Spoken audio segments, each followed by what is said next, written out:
हे ईश्वरा, सर्वांना चांगली बुद्धी दे, आरोग्य दे.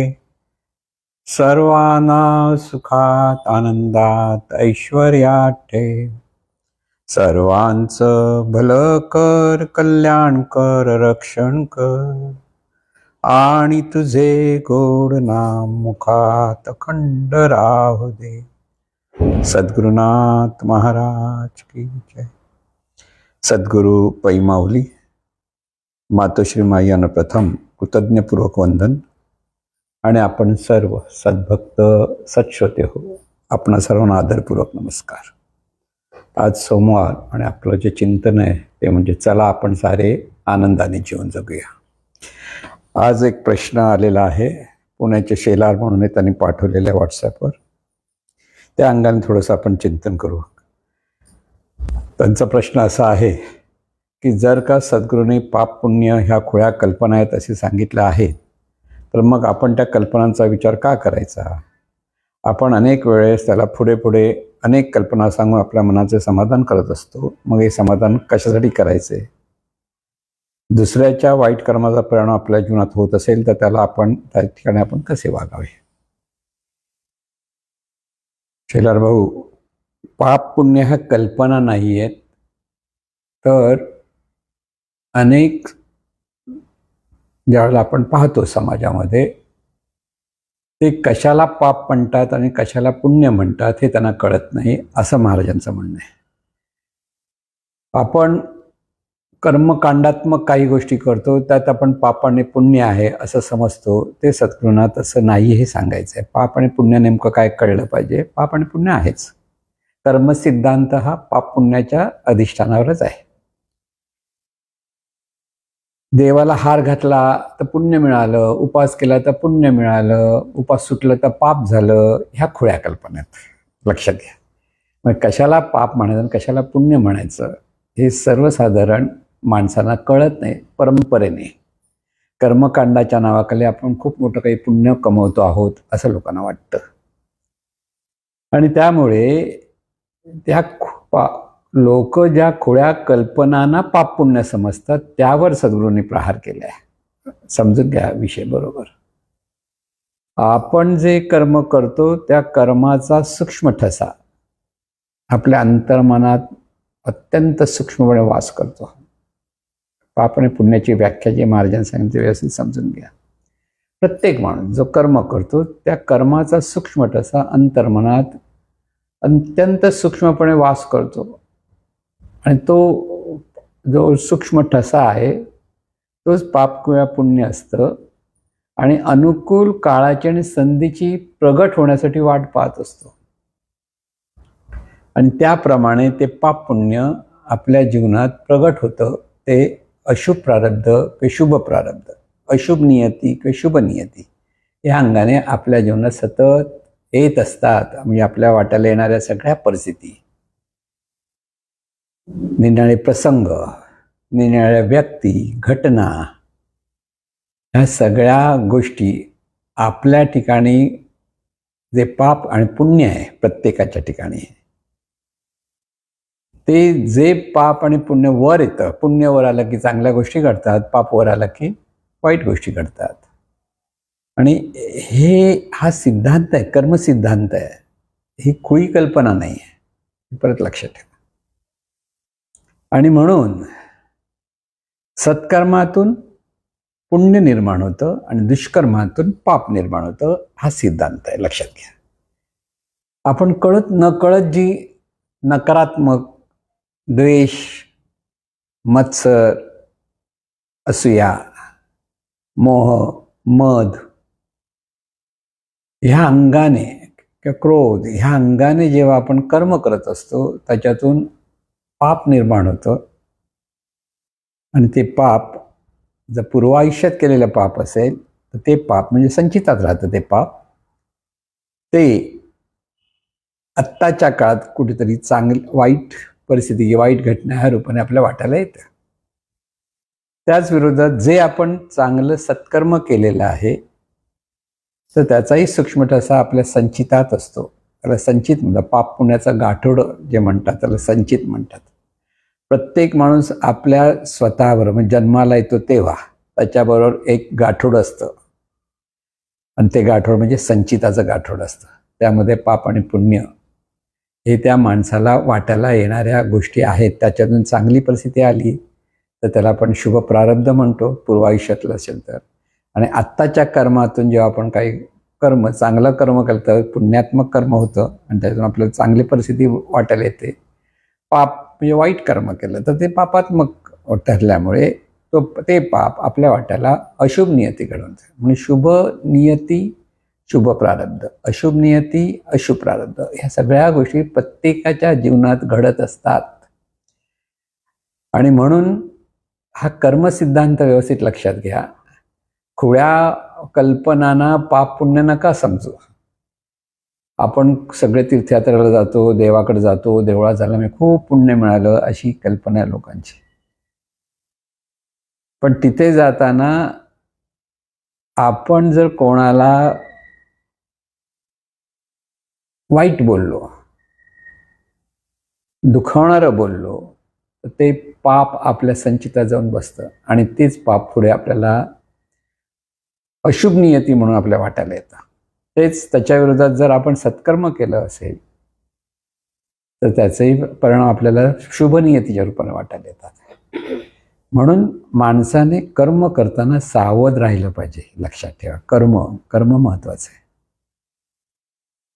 म्हणून इष्ट आणि अनिष्टकारक चैतन्य शक्तीच्या निसर्ग नियमाना आपण जेव्हा कर्माच्या द्वारे गती देतो त्या गतीतून नियती घडते हा सिद्धांत आहे. आणि म्हणून ह्या सगळ्या गोष्टी व्यवस्थित समजून घ्यायच्या असतात. खुळ्या कल्पना म्हणजे कोणाला बोललो, कशाच्या बाबतीत महाराज बोलली हे व्यवस्थित समजून घ्या म्हणजे आपल्याला त्याच्यात संभ्रम होणार नाही.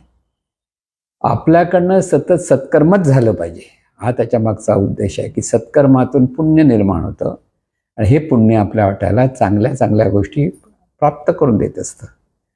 म्हणून कोणालाही वाईट बोलू नये, नकारात्मक विचार करू नये. लक्षात घ्या, कोणाचं मन दुखवू नये.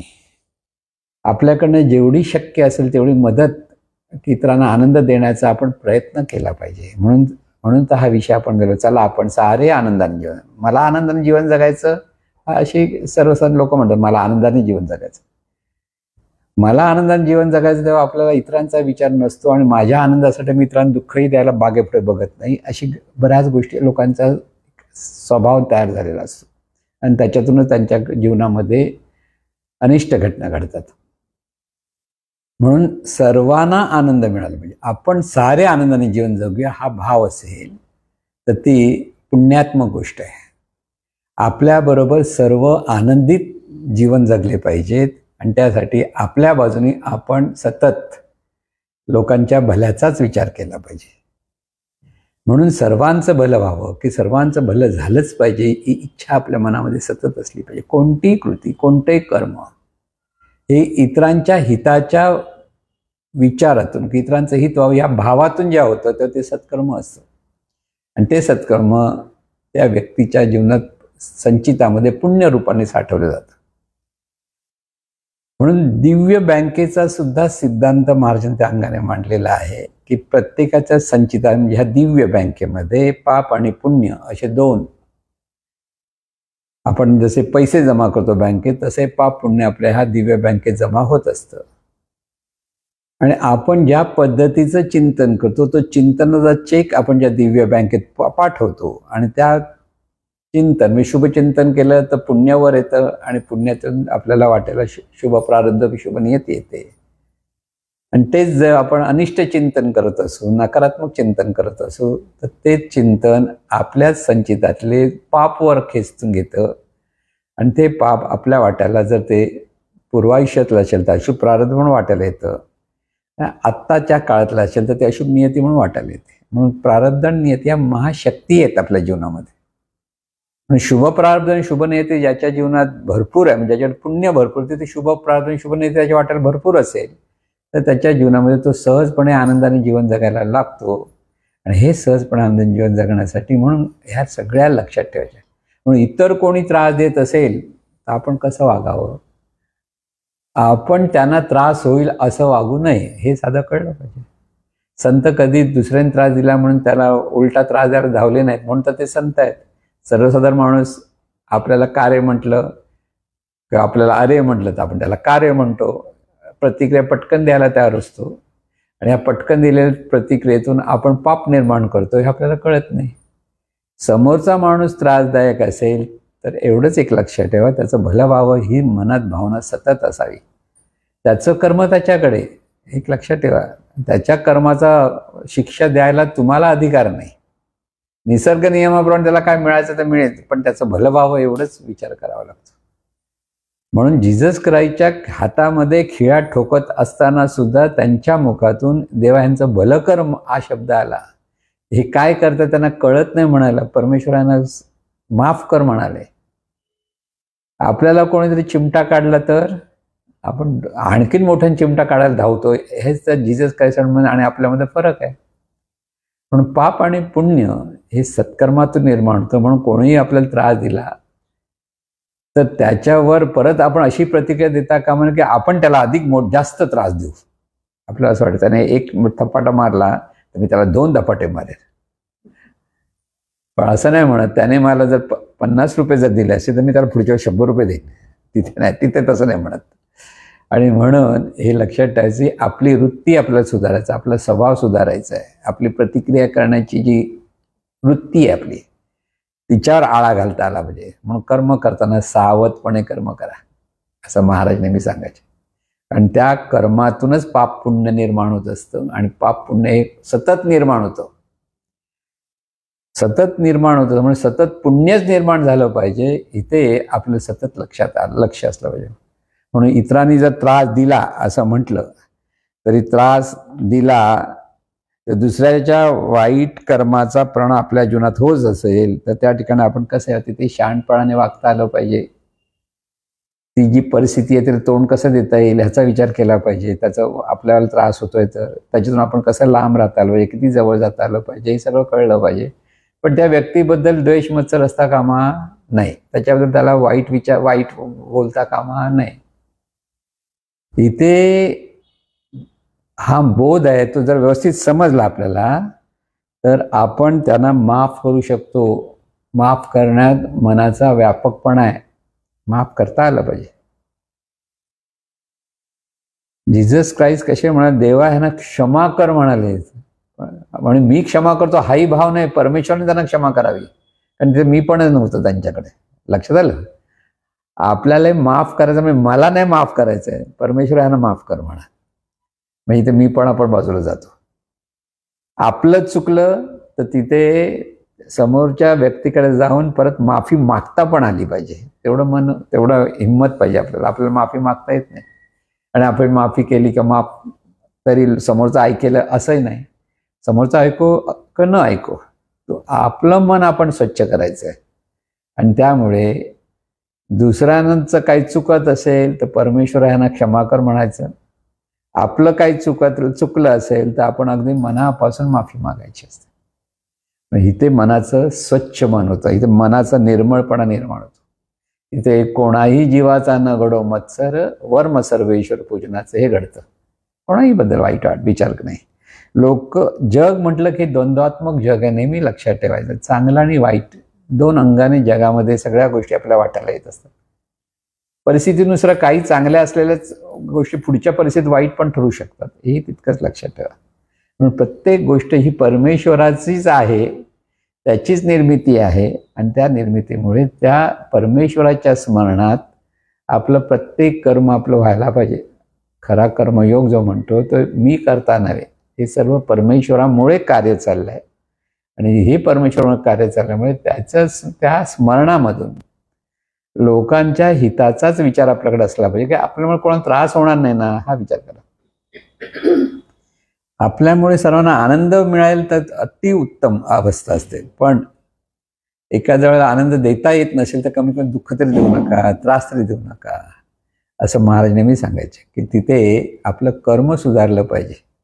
म्हणून कर्म सुधारण्यासाठी आपलं अंतर्मन शुद्ध झालं पाहिजे. आपल्याकडे सद्भाव निर्माण झाला पाहिजे, सद्भावना असल्या पाहिजेत. आणि यासाठी सत्संग चांगल्या ग्रंथांचं वाचन, सद्गुरूंचं मार्गदर्शन आणि त्या मार्गदर्शनात आचरणात आणण्याचा मनापासून केलेला प्रयत्न, त्याच्यातून आपलं मन स्थिरही होतं आणि शांतही होतं आणि त्याच्यात खरं आनंदाने जीवन जगता येतो. दुसरा असा प्रश्न आहे, माफ करा आणि मन साफ करा या विचारावर आपण माफ करायला तयार असो तर समोरचा माणूस माफ करून घ्यायला तयार नसेल तर या ठिकाणी माफ करा आणि मन साफ करा हे साध्य होत नाही. का नाही साध्य होणार? तुमचे हात तुम्ही स्वच्छ करा. तर हात स्वच्छ करू शकत नाही आपण? बघा, तुम्ही कोणाच्या तरी घरी जात आहात, तर घरी जातात तर तुमचे हात किंवा पाय स्वच्छ असेल तर बाहेर आपण पाण्याने धुतो. पूर्वीच्या काळी घरात जायच्या अगोदर हातपाय पाण्याने धुवून आतमध्ये नंतर जायचं असतं. आजकाल जरा सगळ्यांचे हातपाय स्वच्छ समजूनच आतमध्ये जातात, तो वेगळा गोष्ट. जसं हातपाय स्वच्छ करून जावं तसं आपलं मन स्वच्छ करून आतमध्ये जावं, हे लक्षात ठेवायचं. मन कधी स्वच्छ होईल? मनाच्या ठिकाणी असलेला अहंभाव जितका कमी कमी होत जातो तेव्हा तो मन स्वच्छ होतं. आपल्या ठिकाणी जो मीपणा आहे तो मीपणा कमी झाला पाहिजे आणि हे सर्व जीवन परमेश्वराचं आहे आणि परमेश्वराच्याच अंगाने हे चाललेलं आहे. आपण परमेश्वराचे आहोत हा भाव सतत आपल्याकडे असला तर आपण सहजपणे सर्व ठिकाणी सद्भावनेतून पाहायला लागतो आणि सद्भावनेतून पाहताना प्रतिक्रिया देण्याची जी आपली वृत्ती जशी कमी होत जाते तसं आपण माफी करू शकतो. समोरच्याने माफी घेवो की न घेवो हे त्याचं स्वातंत्र्य त्याला. पण जसं आपण आपले हात स्वच्छ करून घरामध्ये जात असू तसं आपलं मन स्वच्छ करून आपल्याला जाता येतं, कारण आपल्याला कोणाही बद्दल मनात अडी नसते. आपण मोकळेपणाने तिथे जातो. समोरच्याला माफी मागितली आणि नाही माफी मागितली तरी त्याचं देव भलं करू देत म्हणूनच शांत बसावं. तिथे वाद घालण्यात काहीच अर्थ नसतो. समोरची व्यक्ती जशी असेल त्याप्रमाणे आपल्याला वागता आलं पाहिजे. वागता आलं पाहिजे म्हणजे शहाणपणाने वागता आलं पाहिजे. आपल्याकडे अनिष्ट विचार येता कामा नये तर तिथे आपण शांतपणे कसं पाहायचं हे लक्षात घ्या. स्थिर मन आणि शांत मन हे दोन गोष्टी आपल्याकडे सतत असतात. ज्या वेळेला आपण सद्भावनेतून सगळीकडे पाहतो आणि सद्भावना इथे बऱ्याच गोष्टी आहेत, नुसतं सद्भावना नाही. इथे मन मजबूत करणं असं जे सद्गुरूंचं मजबूत मन हे शिल्पकारमध्ये लिहिलेलं आहे त्याच्यातले दोन महत्त्वाच्या गोष्टी सांगतो म्हणजे लक्षात येईल. 8 गोष्टी सांगितल्या, 2 महत्त्वाच्या गोष्टी कोणत्या? हृदयस्थ ईश्वरावर नितांत श्रद्धा आणि प्रयत्नरूपी परमेश्वर अढळ निष्ठा. 2 गोष्टी आहेत. आपल्याकडनं सतत सत्कर्म करण्याचा प्रयत्न झाला पाहिजे. जे काही अभ्यास करण्याचा प्रयत्न झाला पाहिजे. सतत आपण चांगलंच वागलं पाहिजे हा प्रयत्न आपल्याला करावा. पटकन नाही होणार या गोष्टी, पण त्यासाठी हृदयस्थ ईश्वरा नितांत श्रद्धाच्या की आपल्या ठिकाणी ही ईश्वरी शक्तीच नांदते आहे. की आपण म्हणतो ते आपण नाहीच आहे, ती ईश्वरी शक्तीच आहे. इथे जेव्हा दृढ विश्वास असतो, श्रद्धा असते, तेव्हा मन आपलं स्थिर राहतं. इथे मी पण नसतं तर आहे ती ईश्वरी शक्ती आहे ह्या भावामध्ये आणि त्याच्यातूनच जे जे आपल्याला प्रयत्न रूपी परमेश्वरावर लक्षात घ्या. पण प्रयत्न कसे? सत्कर्माचे प्रयत्न, सत्कर्माच्या प्रयत्नरूपी परमेश्वरावर अढळ निष्ठा पाहिजे. की जेव्हा आपण सत्कर्म करतो आहोत तिथे आपल्याला मन आपलं त्या निष्ठेने शांत राहतं, स्थिर राहतं. समोरचा काय परिणाम येतो त्याच्यावर आपलं मन वर खाली होत नाही. आपण मुळातच स्थिर आणि शांत मनाने सर्व गोष्टी पाहतो. म्हणून तिथे आपलं चुकलं असं वाटलं तर माफी मागायला काही हरकत नसते. मोकळे मनाने माफी मागावी. अगदी मोकळे मनाने म्हणजे मोठ्याने अगदी प्रत्यक्ष जाऊन माफी मागता नाही आलं तर मनाने माफी मागावी. की मन तिथे तिथपर्यंत जाता येत नसेल तुम्हाला, कुठे दूर आहे व्यक्ती, मनापासून माफी मागा. कधी जर वाटतं रे होय आपलं चुकलं आहे, किंवा कधी जाता आजकाल मोबाईल आहे, मोबाईलवरनं पण बोलता येतं. अर्थात त्या व्यक्तीने मोबाईल घेतला की न घेतला त्याची मर्जी आहे, पण आपल्याला मात्र त्याचं भलंच व्हावं हा भाव तिथे असला पाहिजे. म्हणून हा जो दुसरा प्रश्न आहे त्याचे उत्तर असंच आहे की आपल्याला सतत सत्कर्म आपल्याला व्हायला पाहिजे. समोरचा माणूस दुष्कर्म करत असेल म्हणून मी दुष्कर्म केलं पाहिजे असं त्याचा अर्थ नव्हे. तिसरा प्रश्न असा जो महत्त्वाचा आहे, ईश्वर सर्वभूतानाम असे म्हटलेले आहे. सर्व चैतन्य शक्तीच आहे, सर्वांमध्ये चैतन्य शक्ती. मग नामधारकाने नॉन व्हेज खावे का? आता इथे महत्त्वाचा मुद्दा लक्षात घ्या. काय अनंत चैतन्य स्वरूपाचा सागर म्हणजे परमेश्वरी शक्ती आहे. एक एक मुद्दा व्यवस्थित समजून घ्या. ही परमेश्वरी शक्ती विशिष्ट नियमाने कार्यरत असते. म्हणजे ह्या परमेश्वरी शक्तीतून सतत जी निर्मिती होत असते त्या निर्मितीमध्ये विशिष्ट नियम असतात आणि त्या विशिष्ट नियमाने सर्व निर्मिती होते. म्हणजे अगदी आता तुम्ही पाहायला गेलात तर कशी निर्मिती झाली, जे शास्त्राने म्हणजे अगदी हल्लीच्या विज्ञानाने जे सांगितलं ते समजून घ्या. ही निर्मिती कशी झाली की आधी पाण्यामध्ये अतिशय म्हणजे आधी वनस्पती निर्माण झाली, पाण्यामधली वनस्पती निर्माण झाली. त्या वनस्पतीला खाणारे सूक्ष्म जंतू निर्माण झाले. त्या सूक्ष्म जंतूंना खाणारे त्यांच्यापेक्षा मोठे जंतू निर्माण झाले. त्या मोठ्या जंतूंना परत खाणारे मासे निर्माण झाले. त्या माशांना खाणारे पक्षी निर्माण झाले. ते मासे आणि त्याच्यातून पाण्यावरून जमिनीवर जाणारे दोन्ही ठिकाणी जगणारे बेडकासारखे प्राणी निर्माण झाले. ही बेडकं परत ते जंतू खायला पाण्यात जायचे, वनस्पती असलेले जंतू खातात आणि त्यांची ते उपजीविका चालते. आता हे मासे खाणारे जसे पक्षी आहेत तसे काही पशुही आहेत आणि तेच मासे खाणारे माणसं पण आहेत. आता एक एक स्टेप बघत चला की इथे पशु पक्षी ही जशी निर्मिती कशी झाली. आधी एक छोटासा जंतू. आता ह्या सर्वांमध्ये एक लक्षात घेता येईल की सर्वांकडे आहार निद्रा भय मैथून ह्या 4 गोष्टी असतात. पण त्याचबरोबर असूया ही एक गोष्ट आणखीन असते, भीती ही एक गोष्ट असते. भीती पण आहे, भय आहेच उपजत असतं. तसं असूया असते किंवा काहीतरी हवं आहे ही इच्छाही तिथे असते. आणि ह्या सगळ्यातून प्रत्येक निर्मिती जी येते तिची उपजीविका होण्यासाठी परमेश्वराने ह्या सगळ्या व्यवस्था तशा पद्धतीने निर्माण केलेल्या आहेत. आपण म्हणू अरे बिचारे हरणांना खाता कामा नये वाघाने. पण अशी गंमत झाली, एका जंगलामध्ये खूप हरणं होती पण तिथे त्यांना खाणारे लांडगे किंवा कोणी दुसरे पशु नव्हते. हरणांची संख्या खूप वाढली. त्याचा वाईट परिणाम असा झाला, सगळं गवत म्हणजे जे जंगल हिरवगार होतं ते सगळं सुकायला लागलं. तिथे गवतच उगे ना, कारण ते खाऊन मोकळे व्हायचे. शास्त्रज्ञाने त्याच्यावर विचार केला काय करायचं. त्यांनी लांडगे आणले. जसे लांडगे आले तसे ते हरणांना खायला लागले. ते हरणांचा कंट्रोल यायला लागली पॉप्युलेशनवर, गवत वाढायला लागलं. हे जे चक्र आहे एकावर जीवो जीवस्य जीवनम असा वेदामध्ये एक सिद्धांत मांडला की एका जीवावर दुसऱ्या जीवाची उपजीविका चालत असते. परमेश्वरी निर्मिती अशी आहे, लक्षात ठेवा. वाघ म्हणा वाघाने भाजी खाऊन राहावं असं तुम्ही म्हणत असाल तर नाही. ती निर्मितीच तशी आहे की त्यांना दुसऱ्या पशूंच्या मांसावरच राहावं लागतं. म्हणून तो पाप निर्माण करतो की पुण्य नाही. ह्या निर्मितीमध्ये ह्या सगळ्या गोष्टी येत असतात, लक्षात ठेवा. आणि म्हणून एक एक जसे जसे पशु म्हणताना अगदी लहान पशु होते, मग मोठे पशु झाले, मग हत्तीसारखे बुद्धिमान पशु आले. काही पक्षी बुद्धिमान असतात तसे पशु पण बुद्धिमान, बुद्धीचा विकास व्हायला लागला. आणि असं करता करता माकडं आली, माकडांकडे जास्त बुद्धी आली, त्यांच्यावर आणखीन चांगली माकडांची चांगली जाती निर्माण झाल्या आणि त्याच्यातून शेवटी माणूस निर्माण झाला. तो माणूस म्हणजे काय, सर्व काही स्वाहा करणारा तो माणूस. इथे त्याच्यासाठी तो बुद्धीचा वापर अतिशय चांगला करू शकतो, विचार करू शकतो, उच्चार करू शकतो, त्याला भाषा बोलता येते, त्याचा भाषेचा विकास जास्त असतो.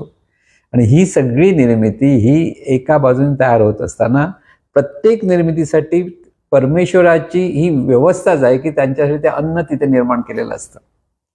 लहान बाळ जेव्हा निर्माण होतं आईला दूध येतं, आई काही निर्माण करायला जात नाही, दूध ते आपोआप येतं. हे आपोआप येतं म्हणजे ही परमेश्वराची व्यवस्था आहे. त्यामुळे ही सगळी निर्मिती म्हणून जीवनविद्या काय सांगते, व्यवस्था रूप हा शब्द वापरते. हे सगळं विश्व म्हणजे व्यवस्था रूप आहे. म्हणून माझे विस्तारलेपणाचे निनावे हे जगच नवे आगवे, जैसे दूध मुराले स्वभावे तरी दही, बीज झाले तरु अथवा भांगाराचे अलंकार, तैसा मज एकाचा विस्तार ते हे जग, असं ज्ञानेश्वर माऊली सांगतात. थोडासा फरक करावा लागेल. तैसा मज एकाचा विस्तार म्हणजे व्यवस्थारूप विस्तार ते तैसा मज एकाचा व्यवस्थारूप विस्तार ते हे जग. म्हणजे मीच जगरूपाने प्रसवलेलो आहे, पण विशिष्ट नियमाने. विशिष्ट नियमाने म्हटल्यानंतर जी जी निर्मिती आहे त्या निर्मितीला एक नियम कार्यरत असतात. तिची निर्मिती, स्थिती आणि लय ह्या ठिकाणी ती निर्मिती आहे. हे सगळं विश्व आहे ते विशिष्ट एकमेकावर त्या विशिष्ट नियमाने अवलंबून असतं. एकमेकाला फायदेशीर ठरतं, एकमेकाला कधी ते त्रासदायक ठरतं, पण ह्या सगळ्या निर्मिती तशा आहेत.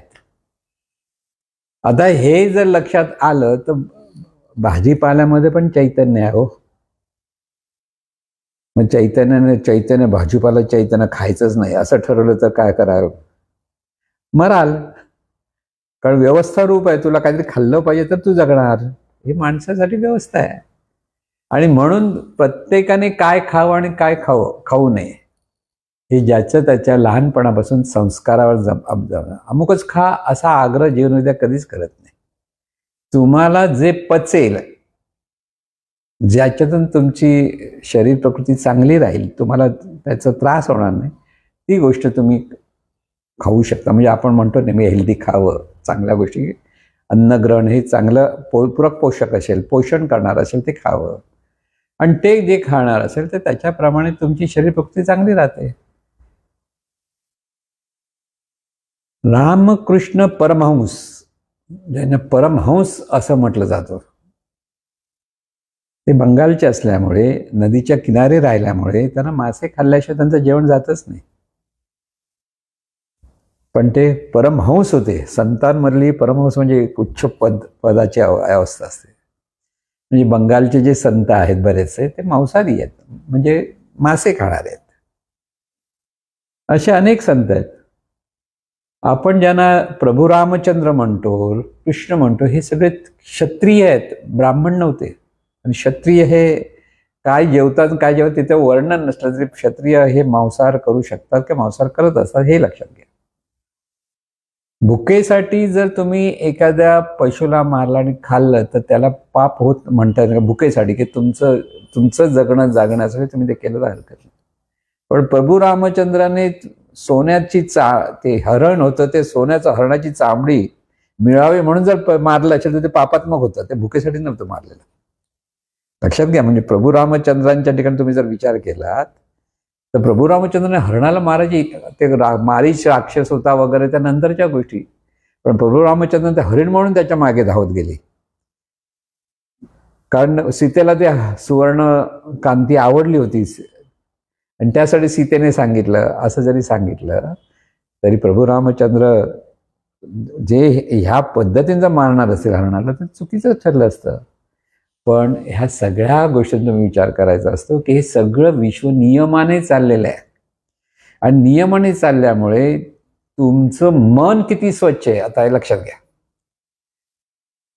मांसाहार आणि बरेच लोक म्हणतात सात्विक आहार असायला पाहिजे. बरोबर, शरीराची प्रकृती स्थिर राहण्यासाठी सात्विक आहार घेणं अतिशय उत्तम.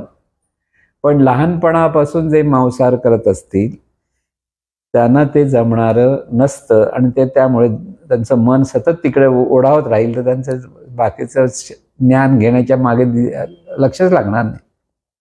कोळी समाज आहे, त्यांना मांसाहार हा त्यांचा सुरुवातीपासूनच हे आहे. पण ज्यांना वाटत असे बा आपण मांसाहार करू नये त्याने करू नये, काही हरकत नसते. पण मनाची स्वच्छता लक्षात ठेवा. मनाच्या ठिकाणी असलेला मीपणा घालवण्यासाठी अमुकच आहार केला तर तुमचा मीपणा जाईल असं नाही आहे. मीपणा जाण्यासाठी तुम्हाला फक्त सद्गुरूंच्या ज्ञानाप्रमाणे आचरण करण्याची सवय लागायला हवी. सद्गुरूंनी जे ज्ञान सांगितलं आहे की आपण कोण आहोत हा विचार आपण करा. तुम्ही काय जेवता म्हणजे तुम्ही असा विचार कराल असं काय आहे का? अमुक एक अन्न तुम्ही खाल्लं, सात्विक अन्न खाल्लं म्हणजे तुमचे सगळे सात्विक विचार येतात असं होत आहे का? तसं नाही होत. हत्ती हा प्राणी मूलतः वनस्पतीवर जगतो, तो काही दुसऱ्या कोणाला मारायला जात नाही. म्हणून हत्ती जर पिसाळला तो अनेकांचा जीव घेऊ शकतो, लक्षात घ्या. मग त्याची सात्विकता, त्या सात्विक अन्नाचा परिणाम गेला कुठे? जर सात्विक अन्नाचा परिणाम जर माणसाला होतो असं जर बरेच लोक सांगत असतात, पण हा वादाचा विषय ठरतो.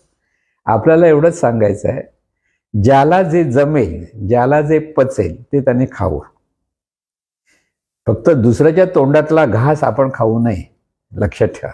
दुसऱ्याच्या तोंडाला घास काढून आपण जे खातो हे मात्र चुकीचं ठरेल. तुम्हाला जे पचतं ते अन्न तुम्ही खाता आलं पाहिजे, पण परमार्थ हा मनाचा विषय आहे. मनाच्या ठिकाणी मीपणा येता कामा नये, ह्यासाठी परमार्थ आहे. जर व्यवस्था रूपाने जर पाहिलं तर जीवोजीवस्य जीवनमच चाललेलं असतं सगळं. काही काळासाठी भुकेसाठी एक पशु दुसऱ्या पशुवर जीवन जगतच असतो. हरणासारखे पशु गवतावर जगतात, कारण गवत जरी चैतन्य असलं तरी जी व्यवस्था आहे ती त्यासाठीच आहे. एक व्यवस्था दुसऱ्या व्यवस्थेसाठी उपजीविकेसाठीच आहे. आज मासे समुद्रातून जगामध्ये किती अब्ज टन मारले जातात ह्याचा हिशोब बघायला तर तुम्हाला मासे निर्माण होतात कसे, पण ही सगळी व्यवस्था आहे. आपल्याकडे फक्त आपलाच कोळी समाज मासे मारतो असं नाहीये.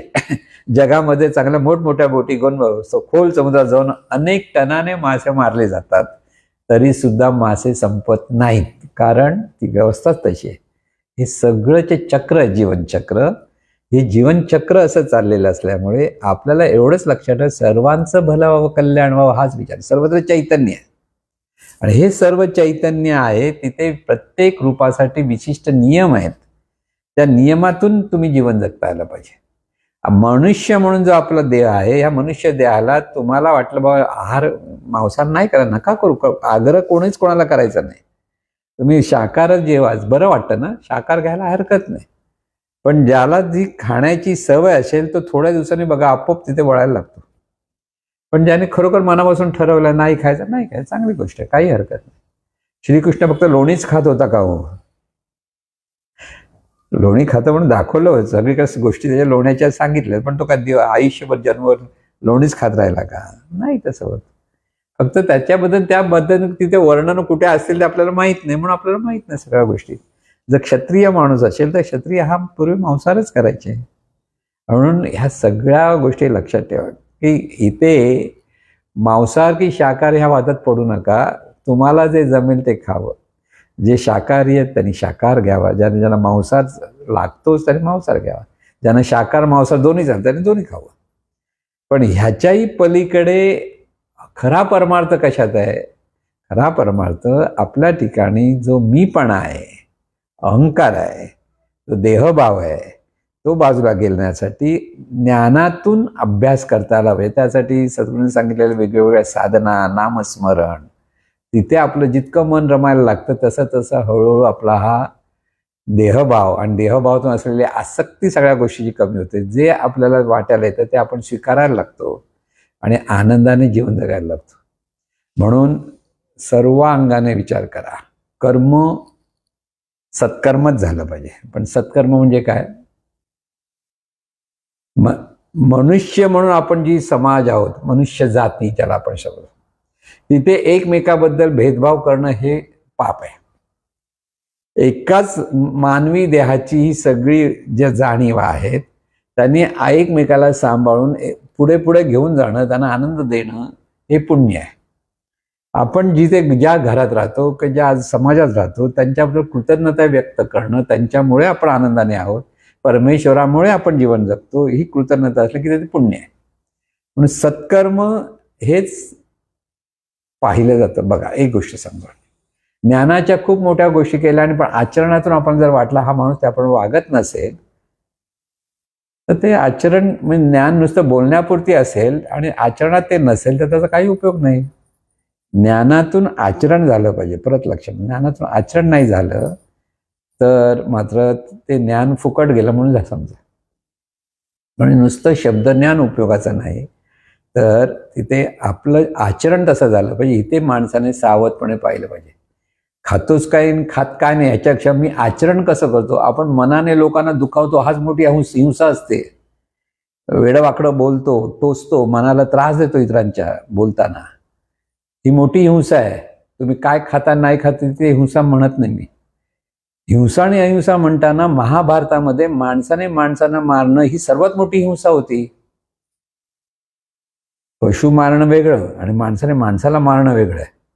लक्षात घ्या, हजारो माणसं मारली गेली.